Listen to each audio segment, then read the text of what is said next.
Yes, ladies and gentlemen, welcome back to another episode of the Art of Performance podcast with my wonderful, amazingly handsome fucking co-host, Mr. Akos. How the devil are we, brother?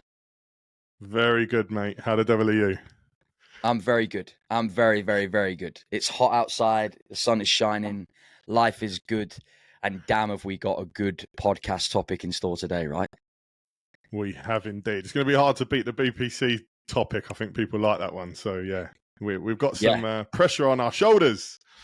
We do indeed. And to everybody that downloaded our BPC 157 podcast, thank you so much. If you haven't done so already, go back and listen to it. It's a really interesting podcast.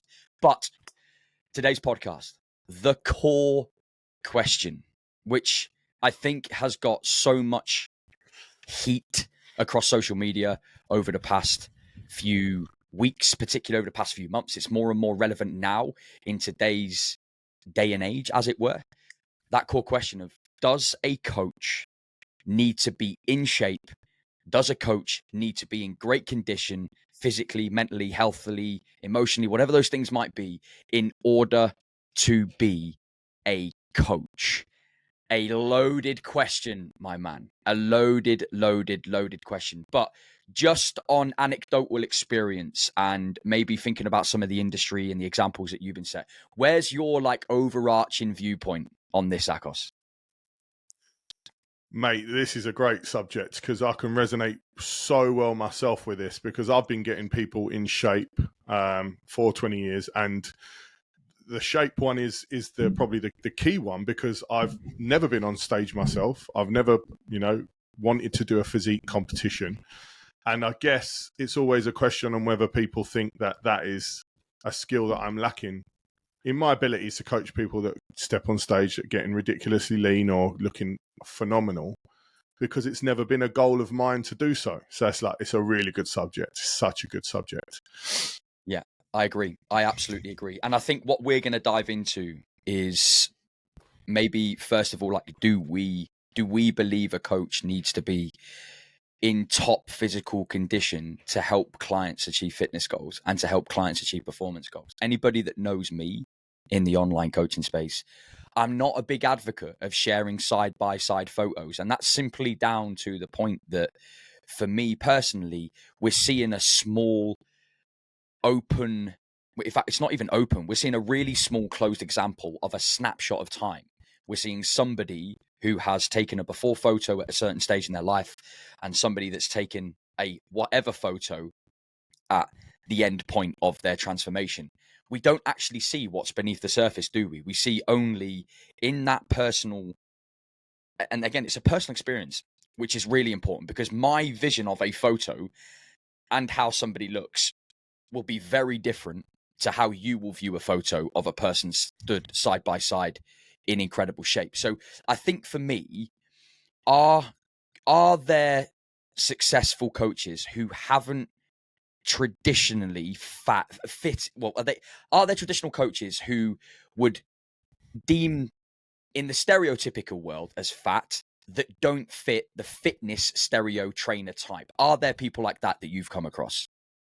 Absolutely, mate. Absolutely. Do you know what? I think a really good point to start this is not even to think about a coach in terms of the fitness industry. Let's just pan out a second and think about coaches in every other sport and every other discipline.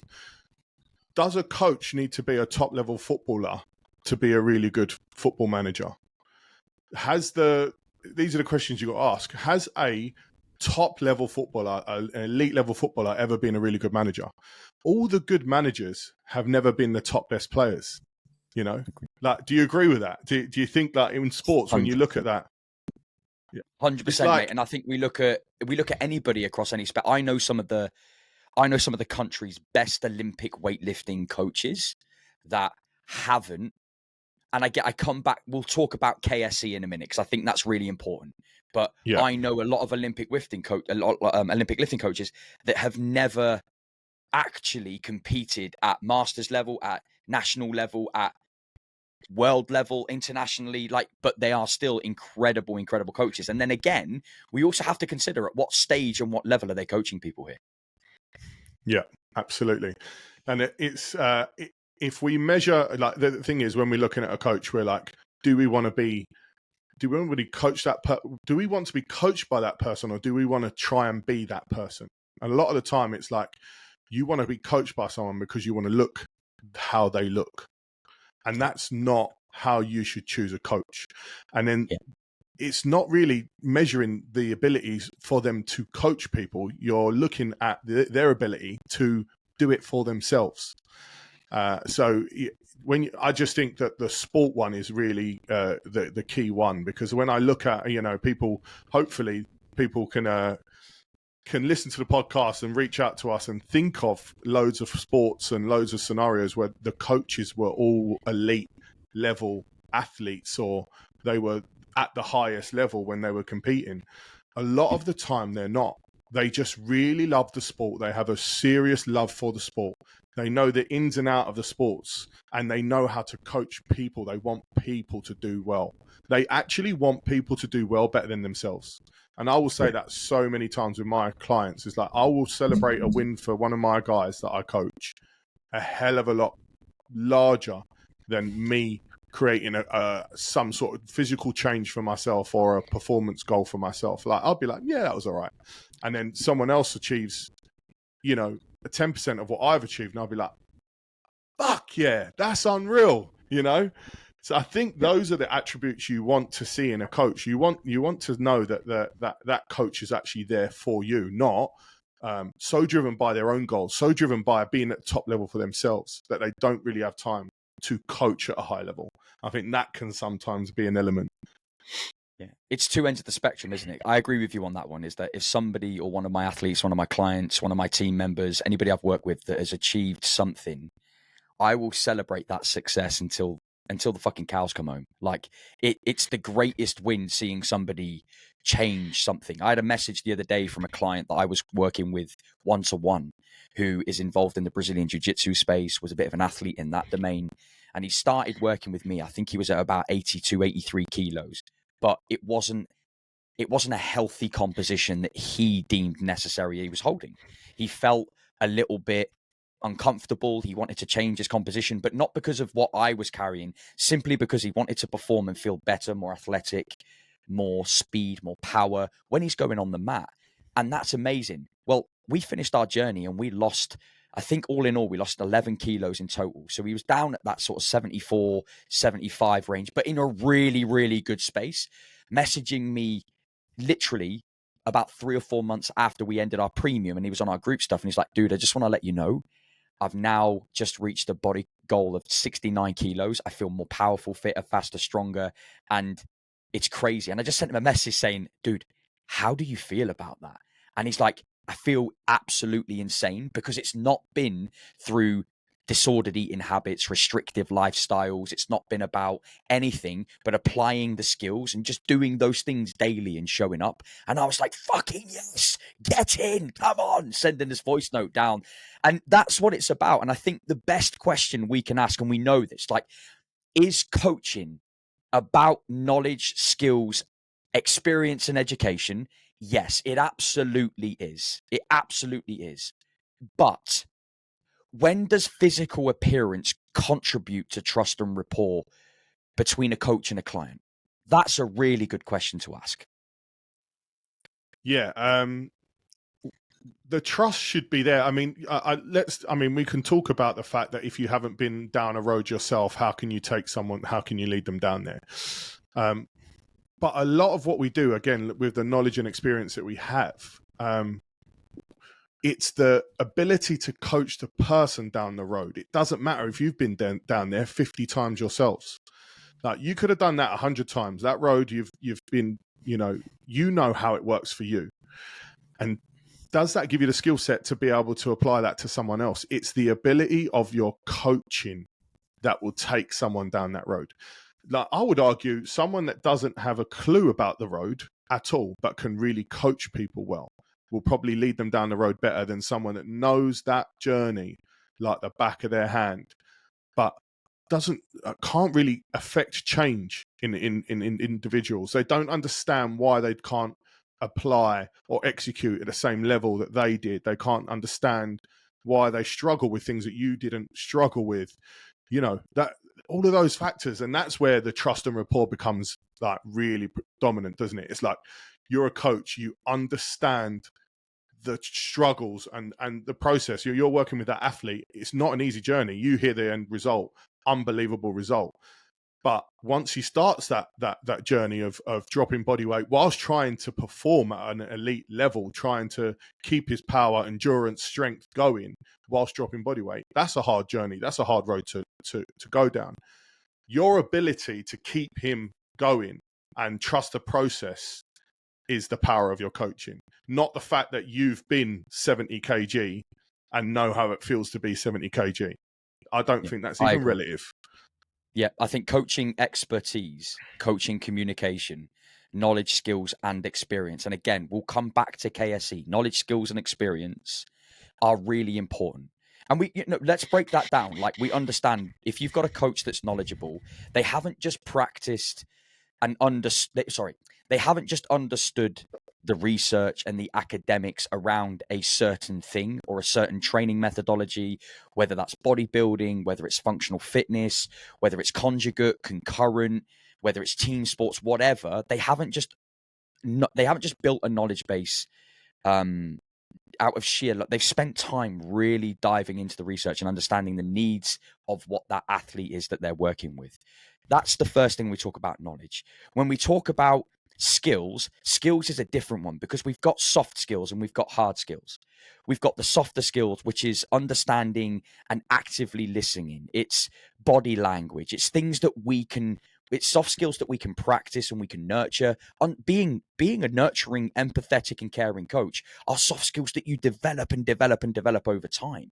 So it's then understanding, if we're talking about skills, communication is a fucking big part of the skill set process. I've seen bodybuilding coaches, and again, I'm not slating bodybuilding, I'm just talking about that because that's the experience I've seen.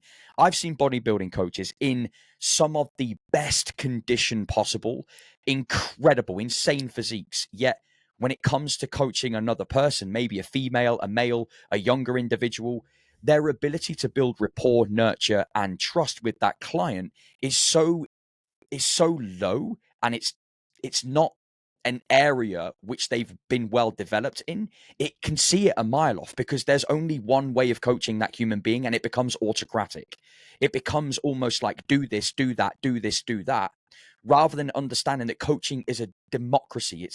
It's that type of it. And again, there are different plays at role here. We need to do peer-to-peer coaching. We need to understand self-guided discovery. And again, we can talk so much more about coaching, like coaching methods and leadership styles and all that stuff. But if you are only autocratic because you've got the experience only, and you don't have the knowledge and the skill sets to go with what you say you can do from a results perspective, where do we draw that line? Because, and I bring this up, I think physical preparation, how we show up as coaches and how we are physically prepared to put ourselves forward into the world, I think it says a little bit, and I'm not saying it is all of it, I think it says a little bit about the type of person and values and standards that you carry. And hear me out for a second here.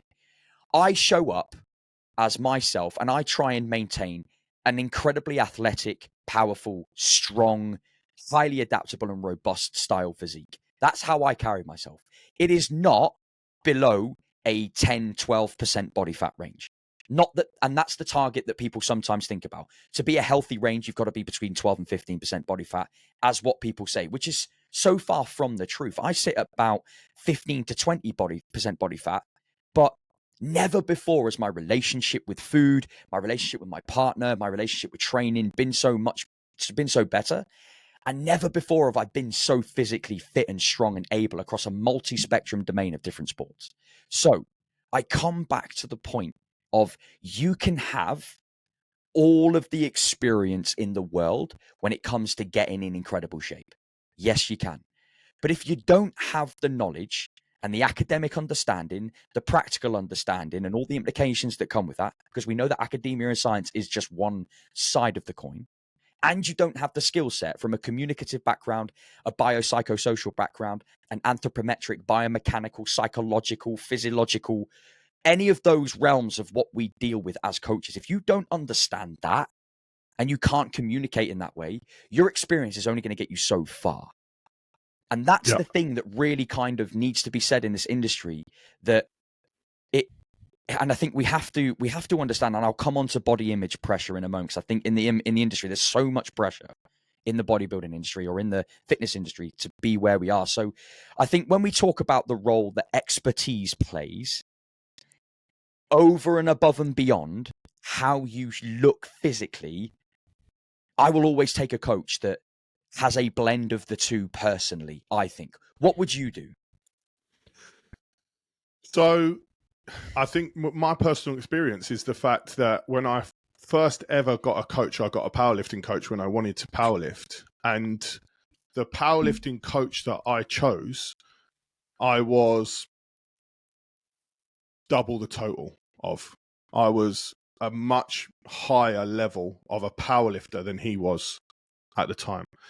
And in my head, what he can lift had no correlation to the ability for him to coach me. So for me, it doesn't matter. It really doesn't matter. It was, for me, it's, can I work with this guy? You know, am I going to trust him? Do I feel like he's really wants me to do well? Like he really wants to put time and effort to get me forwards. What has he done with other people? Who's worked with him? Who's he worked with? How long has he been doing it for? I didn't for 1 second decide that he's going to be my coach because my deadlift is double his deadlift. So that's for powerlifting. That's for strength training. I can understand that someone would coach in bodybuilding, would want to coach with someone that is in phenomenal shape, some sort of level that they want to emulate. Yeah. But I just don't think they spend enough time working out if they have all those psychosocial, all those skills, knowledge, experience to do it for other people. So I think that in an ideal world, someone that's been at an elite level and done it themselves, as well as got all the skills, that's the perfect coach, right? However, if I was to choose a coach out of the two realms, I'm definitely taking someone that I can see that they've got the knowledge, experience, skill set, and the communication and coaching experience to coach me, regardless of where they are in their journey, because we don't know what their journey is, you know?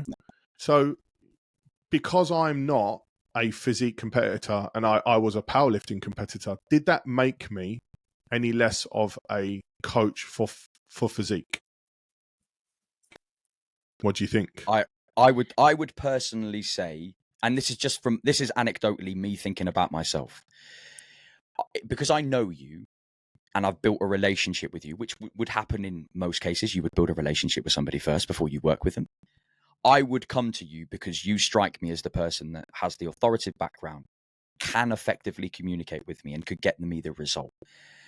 The other side of the coin, if I was somebody who was going into bodybuilding or physique, or I think unconsciously I would pick somebody who has an insane physique or has competed at a level in the past that has demonstrated they know the struggles, the barriers, and the battles that may come up with some of that stuff. And I think this is where experience can be a really valuable asset. But I know, but again, I go back to the point.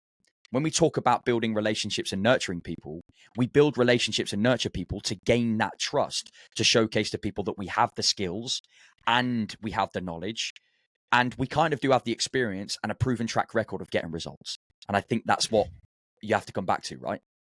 Yeah, I think the trust is the biggest one. I guess, initially when you're trying to build rapport and you're trying to build a coaching relationship with that individual, they must have to trust you from day one with the processes and the things that you're putting in place. If there's a slight doubt in trust from the beginning, maybe again with that sort of anecdotal in the back of their head, but has this person done what I want to achieve? Does this person can that person really do what I'm asking them to do? If that trust is not there for that process, then that's when it can break down for sure. So then, of course, if you've done that, like you say, if you're the individual that's walked to the road, got the experience, done it themselves, 10 times over, that trust is there. It's Yeah. there without even earning it. Sometimes that trust hasn't been earned, and then that trust sometimes will be their downfall, you know, because you've trusted this individual just because of their what they've been able to do. However, it does help the coaching process. Absolutely. That initial, you know, I mean, I'd say after 20 years, I've learned and mastered the skill of being able to get people to trust the process, regardless of whether they feel like it is the right road that they're going down. And then they always, you know, it's always been positive feedback when we get to the end of the road and they look back and they go, wow, you know. But initially I it agree. is, yeah, that trusting in I that agree. process is the biggest impact of your potential as a coach if you've done it. You know, that you've got initial trust straight away if you've done it. If you haven't, you have to earn that trust, I guess. And I think for you and I, we can talk about it from a strength and conditioning perspective in the sense that we practice what we preach, as in, you will see us utilizing Olympic lifting derivatives. You'll see us using the compounds. You'll see us practicing aerobic, long, slow distance, oxidative capacity work. You'll see us practicing the speed play, the glycolytic repeats. You'll see us do the work that we want our avatar and our type of market to kind of lean into. So there's another conversation to be had around, are we practicing what we're preaching? Because if our goal, and this is just an example here, and we can talk about this as well, because, and again, we go back to it, there is so much pressure in the fitness industry, I think personally, about what a healthy body image should look like. But I just want to bring this point up to the table in that when people see you and I do what we do, it leans into the market that we kind of want to work to. If you are somebody who is practicing and preaching the word of sustainability, longevity, you're trying to not hang your whole coaching principles and philosophies on compositional change. You're about healthy relationships with food and all that. If you're about that, understand that the coaching market you're dropping into is going to attract people that want a similar type of vibe. They don't want to look dick skin lean. They don't want to go on the bodybuilding stage. They want some compositional change, but it's not the goal for them. It's biometric. It's health biomarkers, isn't it? That's the thing. So, you know, and I think this is where we have to have that conversation. If you're in the bodybuilding space and your whole marketing slogan is centered on physique, building muscle, losing fat, and everything about you that you bring to the table is about physique, change. I think it's going to be really important that experience carries quite a lot of weight on a 33% to experience, a 33% to skills, and a 33% to knowledge. If we were to split the pie chart, like there has to be an equal distribution, I think, when you're talking in that sector, just because people that are coming to that space are looking for people that have all three of those qualities as a coach, in my opinion. And I think that's something that definitely everybody in the coaching world kind of needs to be aware of, but also anybody that's a consumer needs to be aware of, because I think there are qualities that do come about with that. What's your thoughts? Yeah, absolutely. I think I agree. If you're looking for an absolute niche, a lot high level, I think you, like you say, the individuals we work with, there's a it's multifaceted. It's not Yeah. just want to be a, you know, a competitive bodybuilder. I just want to be dick skin lean, like we talk about. There's so many other aspects that they want to improve. Health markers for me, a big one. You know, we're never sacrificing health markers to achieve an insane goal that may last 5 minutes. You know, stepping on stage dick skin lean, but you're sacrificing your health for it. That's a big one for me. So I guess if you are that individual that is willing to take people to extremes and has that knowledge and experience, and they've done that themselves, that's the person you're going to go for sure. That makes absolute sense. I've never thought of it that way, actually. It's like it just depends on where they are in the spectrum of what they want to achieve, isn't it? Yeah. But it's also being I a coach. Sorry, I was going to say that. It's also being a coach, knowing when people go to that extreme, what do you do in that situation and how do you handle it? Because that's really fucking important. Because your experience ain't going to Your experience ain't going to tell you what to do there. Your knowledge and your skills are going to be the things that are going to tell you what to do there. Looking after people from reverse dieting perspectives, you know? Yeah, yeah. Again, that's the yeah. I think that comes with experience in taking. When I talk about experience, I talk about experience as well as applying knowledge over time, isn't it? So you've learned the physiological side of reverse dieting or some sort of principles, and then you're applying it to lots and lots of people. And we're learning as coaches all the time, aren't we? We're adapting our processes. We learn something over a couple of years on a course or in studies or in research papers. We start applying it. We start adapting our execution of it and an application process of it over the feedback we get over the time. I used to be a guy that would put refeeds in all the time, and I didn't really see, if refeeds were working. I didn't really see the physiological aspect of refeeds. But the research was saying refeeds were helpful and blah blah blah. And over time, you realize that actually some people just don't need refeeds. It's not just because an application of science says this works.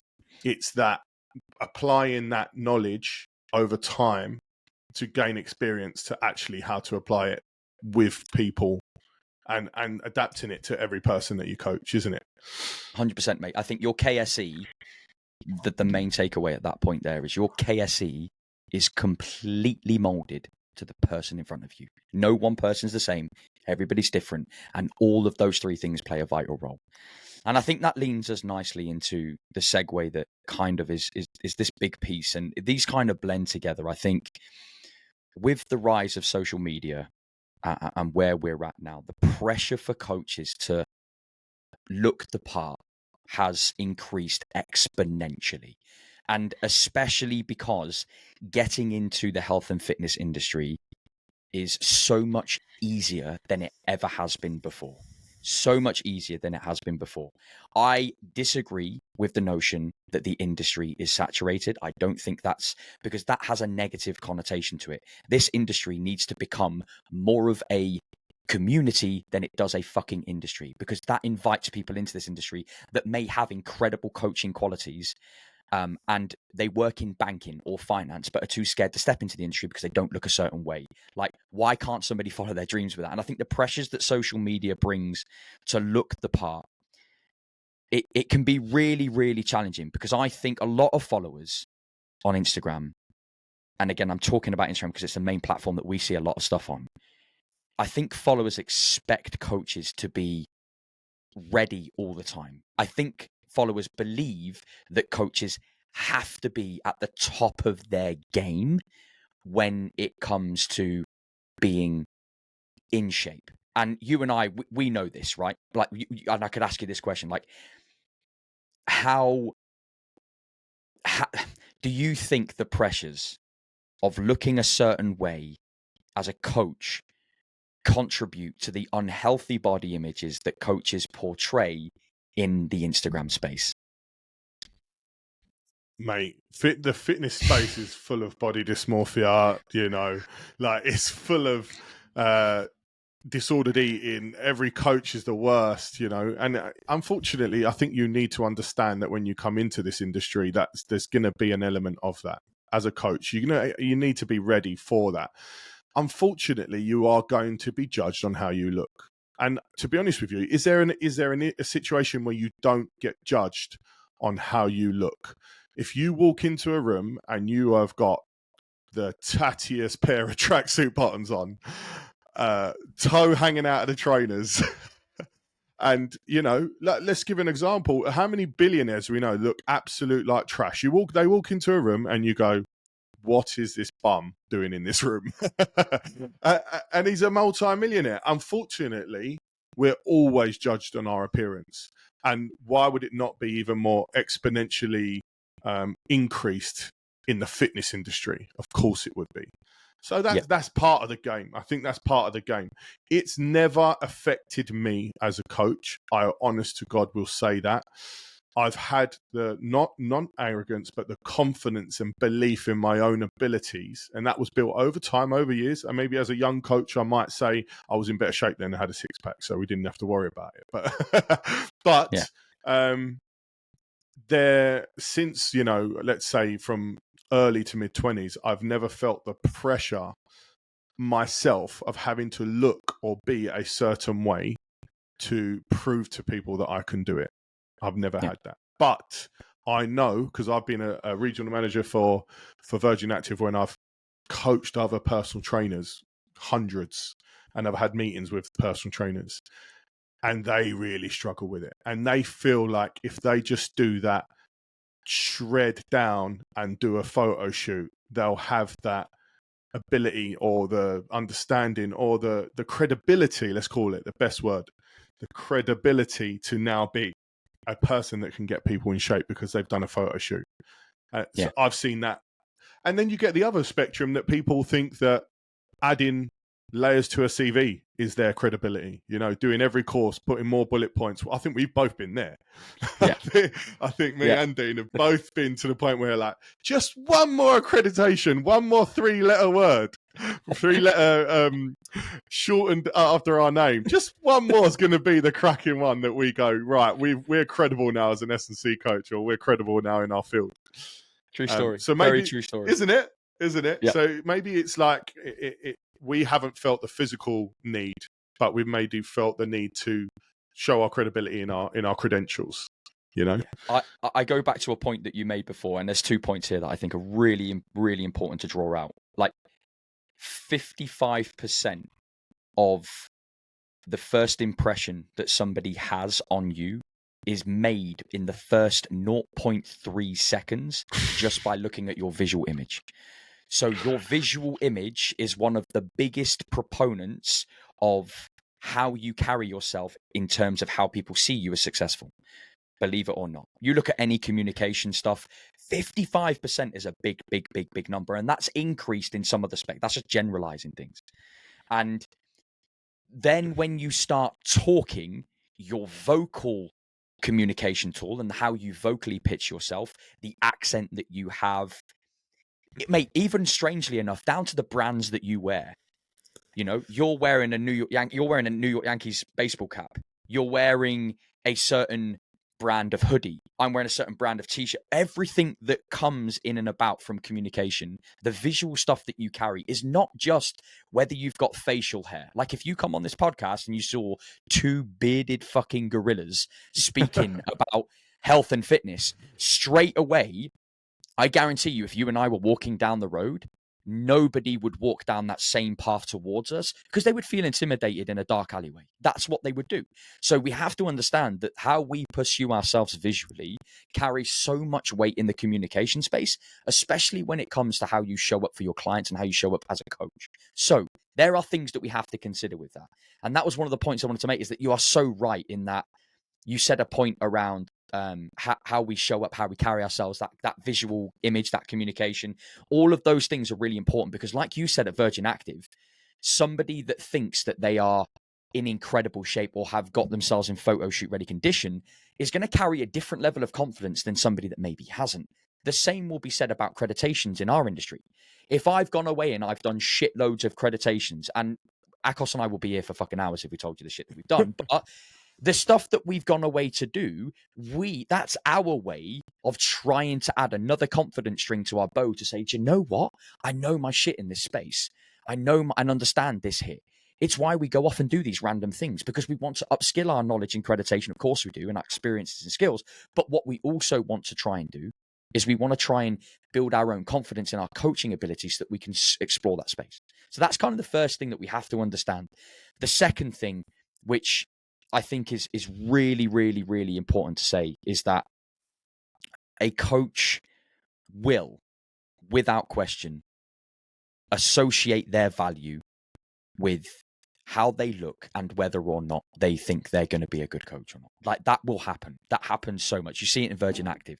But I will share a story that my background, my dad served in the military, was a very fit guy, was in great shape. He made his way all the way up through the ranks, became the regimental sergeant major. And as a physical training instructor and a performance specialist in the strength and conditioning space, the tactical strength and conditioning space, I felt the need and felt the pressure of being the physically the fittest person that I could be. I felt the pressure of, and it sounds really stupid, but we all wear like white vests with the red, like the red sort of tapered banding over the arms and sleeves around the neck. Like it's very military, very professional. But how you show up in that, you would absolutely 1000% be tarnished or slandered if you had a muffin top, or if you had a little bit of extra fupa creeping over the belt loop or over the red belt that we wear.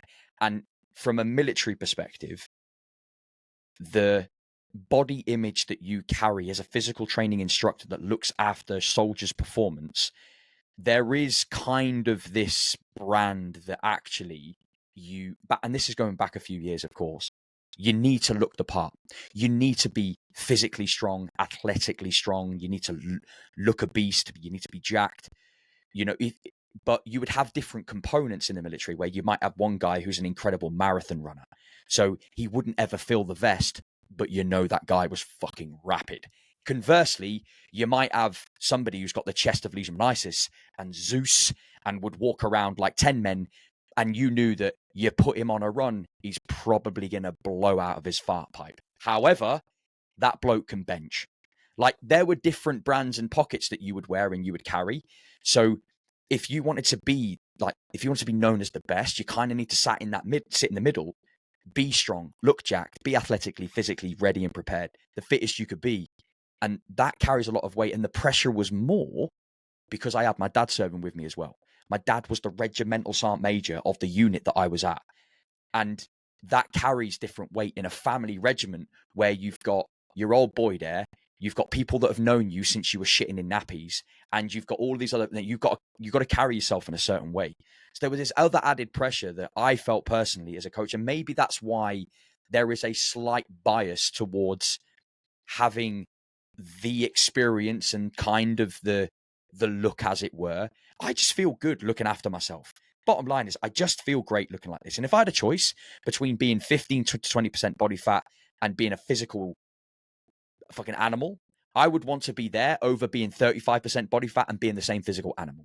Like, I would want to be a little bit less because I know what my body's capable of. I want to be in a position where my composition allows me to adapt to any demand that's put in front of me. I never want my composition to be a hindrance on my health, my cardiometabolic health, my respiratory function, my speed, my power, my strength. I never want it to affect that, which is why I've always carried that brand with me. So if you're a coach and you're in this space, I absolutely resonate with the fact that the appearance that you carry can lead to mental and physical strain because you feel like you need to look that way. But I think the big thing that we're trying to say in that little branch of this conversation is that it still comes back to the KS and the E. Like, it still comes back to that over and above all else, because, this is another question. Can a coach who isn't in perfect shape be more relatable to clients who are struggling with fitness? Potentially. Absolutely. That's the golden nugget there, isn't it? That I think if you're a top level physique competitor, you may say, no, this is not the guy for me or the girl for you. But if you're a person that goes, this guy or this girl seems to have possibly struggled with the same things that I've struggled with, I can resonate. They can resonate with me and what my struggles will be. That's a really good point. But mate, some serious pressure on your shoulders to be the fittest fucker in the world. Seriously. But that's I go insane. back to that point. It wasn't necessarily about being it. And again, it wasn't about being the fittest person. What it was about being, and I carried this for years, mate, in that I needed to be in the top 5 to 10% of every single training session that we did, to a point where if I was taking 300 or 400 guys on a whatever it is, we're doing a 5K, 10K, whatever, I needed to be in that top 5, 10% because I had this association that my dad is the regimental sergeant major. My dad's was a big character, a really loved individual. I never ever wanted to show my ass and be somebody that was, he was in the middle of the pack. He was at the back of the squad. He's pulled up a sandbag. This guy's fucking shit. He can't carry his own weight. So and again, there was the other aspect of being able to do that with kit on your back, being able to throw 30 kilos on your back, 20 kilos on your back, and still be able to do a 3, 4, 5 miler and try and be in the front 10-15% of the pack. So see, I'd be like you. I'd want to be in the top 5-10%, absolutely, but not because of that pressure. Purely because I fucking hate losing. No other fucking reason. Be under no illusion, mate. Ego was rife. Like, I'm talking the narcissism, the egotistical, the drain of I'm going to fucking do every one of you. Like, that was there, mate, because you never wanted to lose. Mate, I'm still competitive when we play fucking ping pong at work, mate. Mate, give me a game of Monopoly, and if I lose that motherfucker, those pieces are going flying. I'm telling you now. I love it. I absolutely, but it's really important because again, it's like at what point is that detrimental to health, right? And that's the other side of the coin is that I think like so many people expect coaches to be in that shape all year round. So many coaches kind of put that perceived success of themselves on I've got to be lean all year round to get clients. I've got to be in great shape. I've got to do the experience. And that's kind of the hat that I wore for a really long time. And I know that that has a certain bias that comes with it. And that's changed over time because I've matured as a coach. But there does then come the angle around health versus aesthetics, because this is something that we've discussed in the past. I know we have. You can be 7, 6, 5% body fat and every single one of your health markers not be in the best place. And we can talk about cholesterol, blood pressure. We can talk about testosterone, free testosterone. We can talk about injuries, ligament damage, tendon issues, muscle atrophy. We can talk about so many different biomarkers. Cardiorespiratory, you might be the leanest person in the world, but you can't fucking walk 5,000 steps without getting out of breath and sweating. So, like, on the other side of the coin here, there is a massive, massive, massive fucking thing that we've got to talk about. And that conversation needs to be health, aesthetics. There has to be a blend, right? Absolutely. And the thing is, this is the thing that we coach people that don't necessarily always have the same goals as us, right? So we can't, like, you know, I think, you know, I'm 41, Dean, you're pushing towards me. I'm not, I'm still, I'm like, you know, but we're getting there. But I think your values change over the years. Like, yeah. Anyone If see, anyone can't see me, yeah, stroking beautifully. my nose with 2 fingers here, swearing. Fuck it. We don't need to tell people. I've told. I reckon I look good for 41 anyway. Everyone can disagree. I agree. Mate, My mum put it says this I'm way: beautiful. you look better. You look better at 41 than I do at 37, and that's fucking saying something. I don't know. I think we're both beautiful bearded men, mate. So I think we're doing all right. But your values change, right? So your values change. So what, you know, what we felt was important when we were younger, and we, you know, maybe we wanted to be the super elite level, you know, in something. Now it's more about having a balance of health and having, and unfortunately, that will pull away from having that extreme goal, that extreme physique, that extreme, you know, outcome. Being focused on your health means you can't always be in a deficit of calories. You can't always be, you know, like, it's things that you can't do. So does that mean now that because my goals don't align with the people that I coach, does that mean that I can't be their coach? We don't have to have aligned goals. You know, you're not trying to achieve what I'm trying to achieve. You're just trying to achieve your best, whatever outcome. And I'm going to help you do that.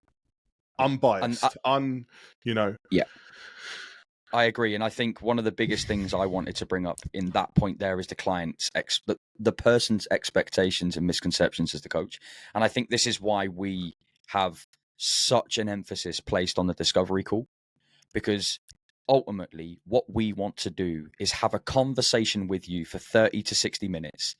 And this goes for both of us. We both do this to ascertain whether or not we are the right coaching collective for you, or if you are the right coaching collective for us. If you come to me and you want to go on a bodybuilding stage and you want to compete in the UK BFF, you want to go and compete in Two Bros, you want to go and compete in the PCA, and you want to be in a physique tall, physique short, NABBA, whatever bodybuilding show you want to go and do, I'm not going to be the coach that's going to take you on, and I'm going to refer you to somebody else that might have the knowledge, skills, and experience for you to do that. And that's just being aware as a coach. And you're the same. Like it's not about, if somebody comes to me and they're like, Dean, I want to go and be an Ironman competitor, but I want to be in like the top 10%. I'm like, right, I'm not the best coach for you, but let me show you who I would go and speak to. And it would be the same with those coaches as well, like bodybuilding coaches and Ironman prep coaches, whoever they are. They're not going to be at the peak of their game the whole fucking time that they're doing that. They're going to have off seasons. It's a little bit more accepted in the performance space, but it's not so much accepted in the body compositional space and physique space. Heaven forbid should somebody like a coach have an off season. And I've had biases in the past where I've looked at somebody and gone, fuck me, he's a bit fluffy for a physique coach. But that's because of my background. But the one thing I'd never do is I'd never publicly tarnish or call out that person because of a invalidated opinion that doesn't actually fucking mean shit. It's unnecessary. And this is the bit about expectations and misconceptions, because what we shouldn't do is we shouldn't be associating how somebody looks based on their experience and what they're like. We shouldn't base their looks on their coaching credentials and their coaching ability. This is why so many coaches have consultations that are normally free to have a conversation with, to find out, okay, who are these people? Because I guarantee you that is how we shift the mindset. And to be honest, this conversation is hopefully going to help you shift your mindset a little bit. Like we're not saying for 1 minute that, coaches have to be on the end of the spectrum where they've got to be crazy skin lean. But we're also saying coaches shouldn't be at the other end of the spectrum where they don't give a shit about how they look, how they feel, how they show up. Like if you're one of those coaches that's a bit slobby, you're constantly showing yourself online, eating shit, drinking alcohol, pissing it up the wall all the time, and you're a little bit overweight on what we would call the scale, the health scale, like understand that you're probably not going to attract people that want to get healthy, fit, and strong. You're probably gonna attract them away. So that's what we're trying to get you to understand, is that there is a balance, and people, like, I just hate the fact that we always equate the quality of a coach and the knowledge that a coach has and the skills and experience that a coach has based on the fact that they look a certain way, when you and I both know that that's not the case. Because you and I are like, I'd like to say that I'm not going to say I'm the best coach, because I've got so much I can learn. There are so many other better coaches in this world, like so many other better coaches. And to be honest, I would sit here and say, because I think you're a remarkable, I think you're a better coach than me. But the point I'm trying to make here is that that's humility. And that's humility knowing I'm joking. that I agree too. But that's humility. Joking. That's genuine humility in knowing that both of us, that's genuine humility in knowing that both of us, we know we're not the best coaches in the game, but what we will absolutely try and do is be the best coach for you in every situation, because there is so much to learn in this world, and no other coach will think that they are the best coach. And if they do, they're probably too narcissistic and egotistical to be a coach, to work with any human being, and they probably won't carry much empathy, much nurturing, much trust. They probably won't give a shit about clients if somebody thinks in that way. Like, the bottom line is with that is that looking fit, being fit, looking healthy and being healthy, they're all very, very different things. And we have to kind of think of health, fitness, and performance as holistic. And I suppose the best thing I can ask you is, like, let's put it this way. We need to redefine what it means to be a fit coach. Would you agree with that statement? Absolutely, mate. Listen, let's get back to the fact that you said, I think you're an absolutely fantastic coach. I don't believe I'm a better coach than you. And I think the biggest thing there is, what is the best coach? It doesn't exist. Like, no. The best coach is the coach that you resonate the best with, right? Yeah. you know, an individual is going to, you know, people that are listening to this podcast probably have been coached by me or have been coached by you or are currently being coached by us. They made the decision to be coached by us. And I don't think they ever thought this is the best coach. Or they would even say, oh, you're the best coach. But they don't even believe that that's the best coach. They just mean that you're the best coach for them. Because the things that you say, the way you deliver it, your charisma, your character, your joke, your banter, the rapport, the relationship you have with them is the best that it can be. And they just love that process. So this best coach thing, you could be in the best shape in the world, but have the knowledge and experience, have it all, and still not be the best coach. Because I agree. You know, you don't have that ability to connect with that person and you're not the best coach for them, you know. Yeah. I think that's such a big point to make, is that there is no perfect coach. The perfect coach is the one that you trust, the one that you resonate with the most, the one that you could hand on heart throw everything at, knowing that they're going to look after you and take care of you. And the best coach is the person that's there for you when you need them the most. And for me, they're the qualities that I will always look for as somebody who is looking at a coach. And of course, I will always look at how they carry themselves. I will always look at their values, their mission statement, what they stand for, what principles they align to, what methodology of coaching they work to. And these are the questions that I always ask when I'm working with coaches. And I think the biggest thing that we wanted to bring up in this conversation, and it always comes back to that thing, the first thing that we asked, does a coach need to be in shape? In my opinion, no, the coach doesn't necessarily need to be in shape. But, and it's a big fucking but, it entirely depends on, if you're listening to this podcast right now, what do you identify as qualities that you look for in a coach? If one of those is them being in shape and being healthy and being fit, then great. That's absolutely fine. If the other one of those is them having social proof, an undoubtable, undeniable, unequivocal, unshakable amount of evidence that they can say exactly what they say they do and they can get the result, great. These are the people that you need to align to. And these are the people that you're always going to go and pick out. The one thing you should not do, and this is where we have to draw a professional boundary here, if you're one of those cockwombles that calls people out, tarnishes other professionals, or throws other people's names in the dirt because of how they look, that is unacceptable, because you don't know the journey that they've been on. You don't understand things about them. You don't understand the bigger context of things. And if I'm honest, I fucking hate rage bait, and I hate all this clickbait bullshit stuff on Instagram sometimes, when good coaches almost get, they almost put themselves in a quiet cupboard because somebody said something about them and it pulls them back 20,000 steps and they have to rebuild their confidence again. And this is the space that we're in. And this is why it's important to have this conversation, because Akos and I will stand up in front of anybody and look at them in the eye and say to them, you're an absolute cunt if you're pulling somebody's name through the bus like that, because it's just unfair on what you're doing to somebody's confidence when they might be the best coach for that group of people that they've worked with. And that's all that matters, because surely as an industry, we can come together and make a better community so that collectively we can improve where this rapidly declining fucking pandemic is going in this world, where people's health is slowly becoming less and less and less of a priority. And that's the biggest thing that we kind of want to inject into this conversation. So, Akos, any parting thoughts that you've got on that?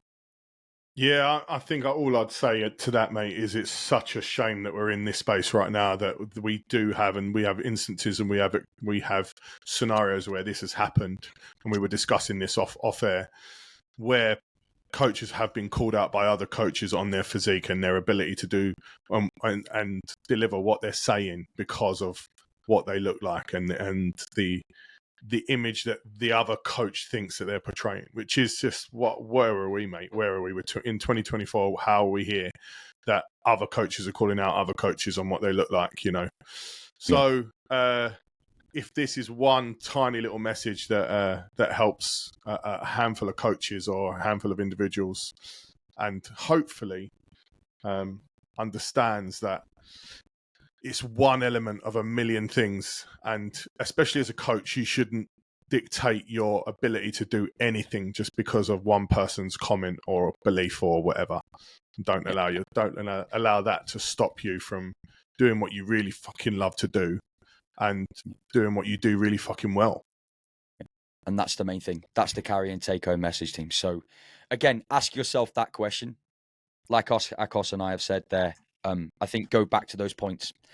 What do you look for in a coach? What do you value? If you value somebody showing up, if you value somebody showing up in a suit and tie as a coach, then good for you. Then that's what you do. But if you value a coach who's smart, punctual, they turn out, they're disciplined, they look after themselves, they're healthy, they're fit, they've got empathy, they've got morals, they've got ethics, and they have shown you all the social proof that they need to get the result, then great, that's what matters.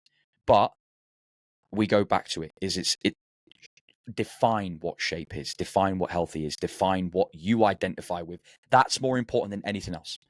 And that's probably the best advice that we can give you on that. But team, tune in for our next episode where we're going to be diving deep into other topics. Without that, we've got some incredible topics coming up over the coming few weeks and coming few months. We are now episode 47, Akos and I's third episode. Hopefully it's going as well as you listeners wanted it to go. There's been banter. There's been lots of beards. We've spoken about barbells. And I'm sure as hell there's going to be more bullshit coming as well. So please, please, please, if you're listening to this, it would help Akos and I and this channel out massively.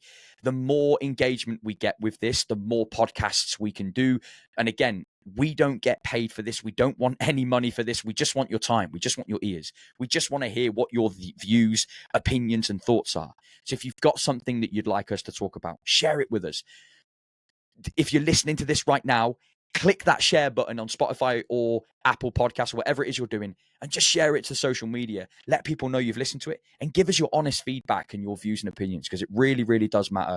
It's an open communication, and we want this to become a community. We don't want this to become separated industries. We want this to become a big community. So all the love in the world, team. We look forward to speaking to you soon.